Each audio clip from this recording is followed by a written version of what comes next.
नमस्कार, मैं श्रेया और आप देख रहे हैं खबर बिहार। बढ़ते हैं खबरों की ओर। लालू यादव की बेटियों की जीत हार में ये रहे बड़े फैक्टर। मिसा भारती ने मारी बाजी पर चूक गई रोहिणी आचार्य। सारण से राजीव प्रताप रूडी लगातार तीसरी बार जीते हैं। राजद का अपना गढ़ माने जाने वाला सोनपुर, परसा व गड़खा में भाजपा से अधिक वोट लिए हैं, लेकिन छपरा विधानसभा में करीब 20,000 से अधिक के अंतर से रोहिणी आचार्य पिछड़ गई हैं। भाजपा की जीत में शहरी वोट का बड़ा योगदान रहा है। मढ़ौरा विधानसभा क्षेत्र में रोहिणी के उम्मीद से कम वोट मिले हैं। भाजपा को 4500 से अधिक की लीड मिली है। लालू यादव समस्त उनके परिवार के सियासी दिग्गजों ने पूरी ताकत दोनों सीटों के लिए झोंक दी थी, लेकिन एक सीट पर निराशा ही हाथ लगी। एनडीए संसदीय दल का नेता चुने जाने के बाद आडवाणी और जोशी से मिले नरेंद्र मोदी। एनडीए के संसदीय दल का नेता चुने जाने के बाद नरेंद्र मोदी शुक्रवार को संसद के सेंट्रल हॉल से सीधे लाल कृष्ण आडवाणी के घर पहुंचे। यहां उन्होंने आडवाणी से मुलाकात की और आशीर्वाद लिया। इसके साथ ही स्वास्थ्य को लेकर के भी जानकारी ली। उसके बाद नरेंद्र मोदी भाजपा के वरिष्ठ नेता मुरली मनोहर जोशी के घर पहुंचे। इसके बाद वो पूर्व राष्ट्रपति रामनाथ कोविंद से मुलाकात करने भी गए। एनएच के मामले में बिहार फिसड्डी क्यों, सामने आया कारण 1,000 करोड़ नहीं हुए खर्च। बिहार में नेशनल हाईवे मदद में मिलने वाली राशि ससमय खर्च नहीं हो पा रही है। बीते 10 वर्षों में जो पैसा बिहार को मिला उसमें अभी भी 1,000 करोड़ बचे हुए हैं। यह स्थिति तब है जब देश के कुल एनएच में बिहार की भागीदारी अन्य राज्यों की तुलना में काफी कम है। जानकारी के अनुसार वर्ष 2014 से 15 में बिहार को एनएच निर्माण के लिए विभिन्न योजनाओं में 667.76 करोड़ रुपए आवंटित हुए थे। इनमें से 560.73 करोड़ ही खर्च हो सका है। बालू माफिया पर नीतीश सरकार कसेगी पूरी नकेल। गूगल मैपिंग कर घाटों की ऑनलाइन निगरानी का डिटेल प्लान। बिहार में बालू माफिया की अब खैर नहीं, सरकार उसके लिए फुल प्रूफ प्लान बना रही है। सोन नदी के पूरे तट की गूगल से मैपिंग होगी। बालू के अवैध खनन पर रोक लगाने के लिए विभाग ऑनलाइन निगरानी की व्यवस्था करने जा रहा है। खनन एवं भूतत्व विभाग चौकसी बरतने की कर रहा तैयारी है, जिसमें पटना से लेकर रोहतास तक सोन नदी तटबंध की लंबाई करीब 150 किलोमीटर है। गूगल के ऑनलाइन मैप की मदद से पूरे इलाके की सघन फोटोग्राफी करवाई जाएगी। अग्निवीर पर फिर सोचे मोदी सरकार। चिराग पासवान ने जताया इरादा। सरकार गठन से पहले नरेंद्र मोदी सरकार की बड़ी स्कीम अग्निवीर पर एनडीए के अंदर से दोबारा विचार की मांग तेज होती दिख रही है। जेडीयू के केसी त्यागी ने अपना राय रखा था इस पक्ष में, जिसके बाद अब लोजपा रामविलास के राष्ट्रीय अध्यक्ष चिराग पासवान ने भी इस योजना पर पुनर्विचार की इच्छा व्यक्त की है। हालांकि उन्होंने यह भी कहा है कि अगर यह योजना अपने लक्ष्य और उद्देश्य की पूर्ति में सफल है तो आगे भी जारी रहे, ऐसा नहीं तो इस पर सरकार विचार करे। हालांकि उन्होंने यह भी कहा कि अभी इसका उचित समय नहीं है, सरकार गठन के बाद इस पर बात हो।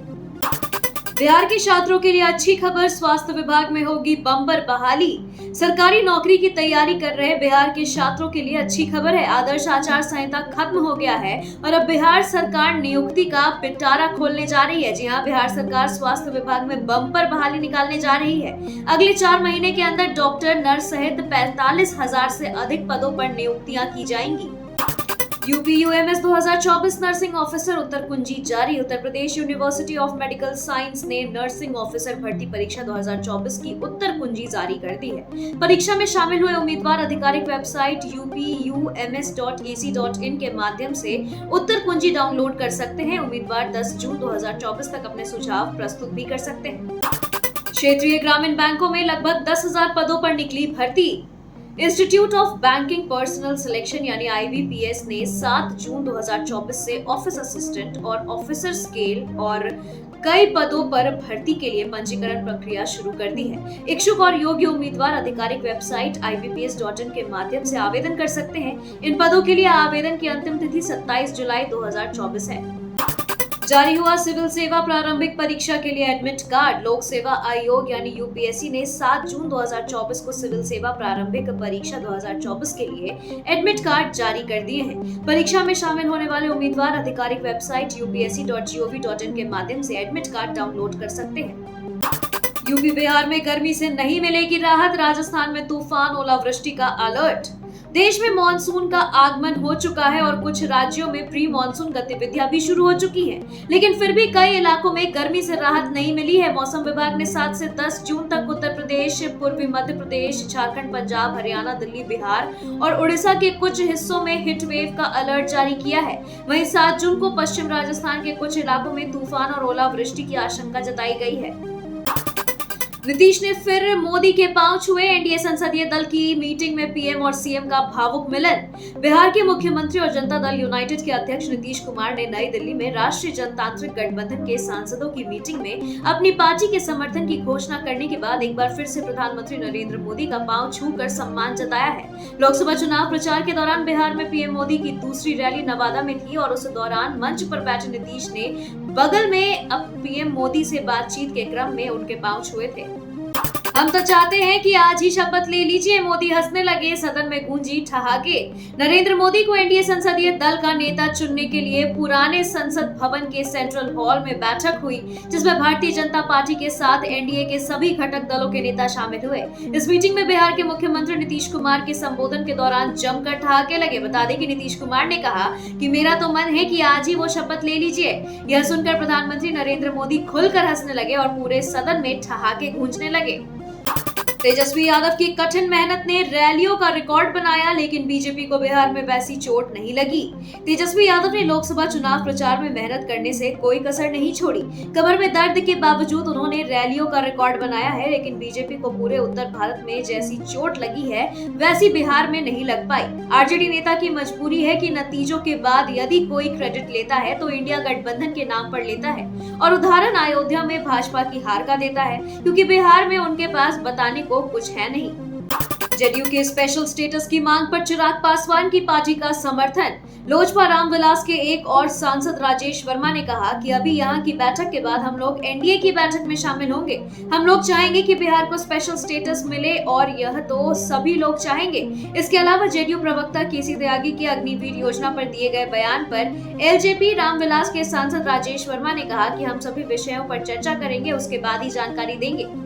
मोदी कैबिनेट में मंत्रियों की संख्या पर मोल भाव के मूड में नहीं है नीतीश। जेडीयू को फिर क्या चाहिए? नरेंद्र मोदी के नेतृत्व में बनने वाली एनडीए सरकार 3.0 में बिहार के मुख्यमंत्री नीतीश कुमार की पार्टी जनता दल यूनाइटेड मंत्रियों की संख्या पर मोल भाव के मूड में नजर नहीं आ रही है। बता दें कि पीएम मोदी की नई कैबिनेट में मंत्रियों की संख्या से ज्यादा जेडीयू की निगाहें दूसरी जरूरी मुद्दों पर है। इसके अलावा बिहार के लिए केंद्र से कुछ नए प्रोजेक्ट्स को लेकर के भी नीतीश जोर आजमाइश कर सकते हैं। जेडीयू नेता बिहार को विशेष राज्य का दर्जा और बड़ा फंड दिलाने जैसे मुद्दों पर भी जोर देते हुए नजर आ रहे हैं।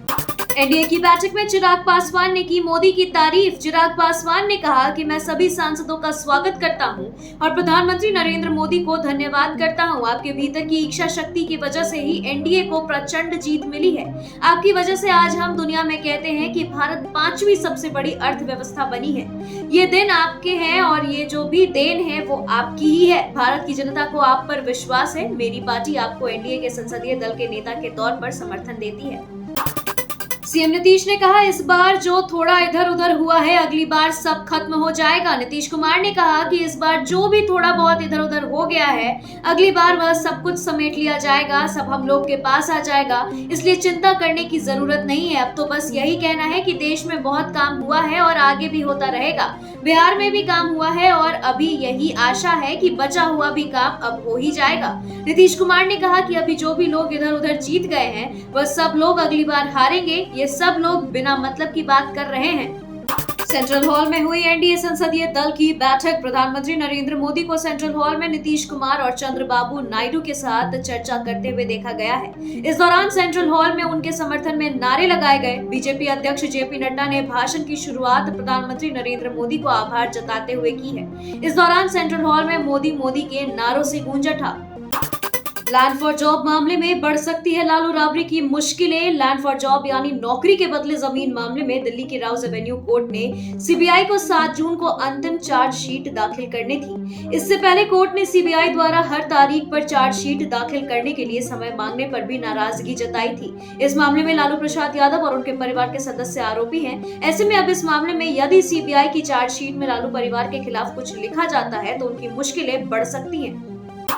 टाइगर जिंदा है, मोदी सरकार के गठन से पहले पटना में लगा नीतीश का पोस्टर। एक बार फिर मुख्यमंत्री नीतीश कुमार का बड़ा सा बैनर राजधानी में लग गया है, जिसमें नीतीश कुमार को बाघ बताते हुए लिखा गया है कि टाइगर जिंदा है। बैनर में 2 बाघ के साथ नीतीश कुमार की फोटो को लगाया गया है। इससे पहले भी इसी जगह पर मुख्यमंत्री नीतीश कुमार के साथ नरेंद्र मोदी की फोटो वाला बड़ा बैनर लगाया गया था। आपने छोड़ा कांग्रेस का हाथ, दिल्ली में हार के बाद कर दिया बड़ा ऐलान। आम आदमी पार्टी ने दिल्ली में 7 सीटों पर हार के बाद कांग्रेस के साथ गठबंधन खत्म करने का ऐलान कर दिया है। आम आदमी पार्टी के वरिष्ठ नेता गोपाल राय ने मुख्यमंत्री अरविंद केजरीवाल के घर पर गुरुवार को बैठक के बाद इसकी घोषणा की है। बता दें कि उन्होंने कहा कि कांग्रेस के साथ गठबंधन लोकसभा चुनाव के लिए ही था, विधानसभा चुनाव पार्टी अकेले लड़ने जा रही है। झारखंड के 93% सांसद करोड़पति, भाजपा के डॉक्टर निशिकांत दुबे सबसे अमीर। झारखंड के 93% सांसद हैं करोड़पति। सिर्फ कालीचरण मुंडा नहीं है इस लिस्ट में। बता दें कि लोकसभा चुनाव 2024 में झारखंड से चुने गए 14 में से 93% सांसद करोड़पति हैं। भारतीय जनता पार्टी के डॉक्टर निशिकांत दुबे इन करोड़पति सांसदों में सबसे अमीर है। उनकी कुल संपत्ति 74.70 करोड़ रुपए की है और इस लिस्ट में सिर्फ कालीचरण मुंडा शामिल नहीं है। जिले में +2 स्कूलों में संसाधनों की कमी, शिक्षकों और प्राचार्यों की भर्ती में देरी। देवघर में हाई स्कूलों के अपग्रेड पर +2 स्कूल बनाया जा रहा है, लेकिन अभी भी इन स्कूलों में संसाधनों की भारी कमी है। इन स्कूलों में न ही जरूरत के मुताबिक शिक्षक हैं और न ही प्राचार्य। जानकारी के अनुसार वर्तमान में जिले में 34 +2 स्कूल है, लेकिन इनमें से किसी स्कूल में प्राचार्य नहीं है। शिक्षा कार्यालय की माने तो जिले के 8 उत्क्रमित +2 स्कूलों में तो प्राचार्य ही नहीं बल्कि किसी विषय के शिक्षकों का पद सृजित नहीं हुआ है। सभी जगह प्रभारी के भरोसे ही काम चल रहा है।